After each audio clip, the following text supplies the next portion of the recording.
Hey guys! So, I should probably say I kind of liked sitting on the floor the other day, so I decided to stay here. Okay, so I'm actually filming this on Thursday because I'm going away on Sunday again to the Yorkshire Dales to do my D.A.V. practice. So, if this isn't uploaded, I'm going to kill you. So you're talking about the books you've been reading a bit on Wednesday, and so I have also been reading this one, Fahrenheit 451. I finished it yesterday. It's so good. I really like it. I like how everything in the book is referred to as dead and alive, and I guess that kind of refers to books as well, because everything in the book is alive in the story, but it doesn't exist. Nothing in it exists, nothing of it is real, but it's still alive. So the last 3 years, as you know, I did something called Carnegie Shadowing with school.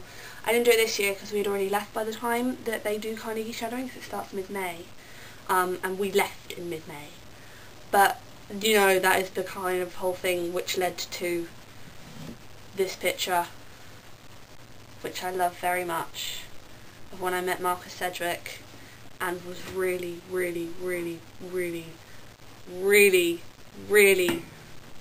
fangirly, at least to start with, and then I got embarrassed about it, and then I was kind of okay. So this year the book that won is this book, A Monster Crawls. It's by Patrick Ness, but it's based on an idea by Siobhan Dowd. Both of them were already Carnegie winners. Siobhan Dowd was actually awarded it posthumously in 2009, which was the first year that I did Carnegie, for her book Bogchild, which I loved.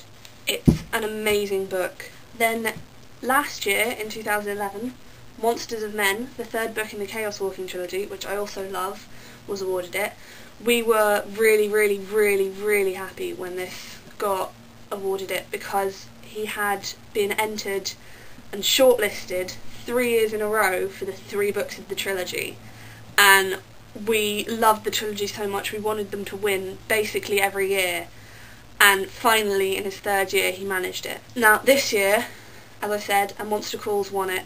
It actually won both the Carnegie and the Kate Greenaway for the illustrations because they're amazing. I love it so much. And I read this book yesterday and it took me about 2 hours. The only other book I've read in that quicker time was Revolver by Marcus Sedgwick.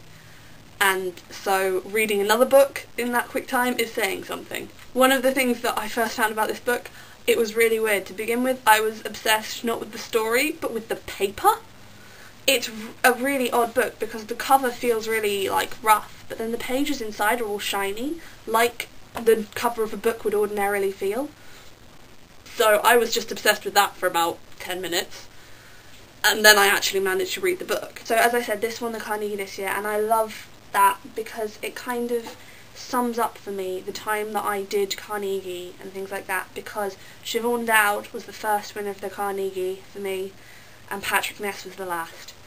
And I think it is a beautiful book. I'm so glad that Siobhan Dowd was the first winner of the Carnegie with it awarded posthumously, because Bogchild was the most amazing book.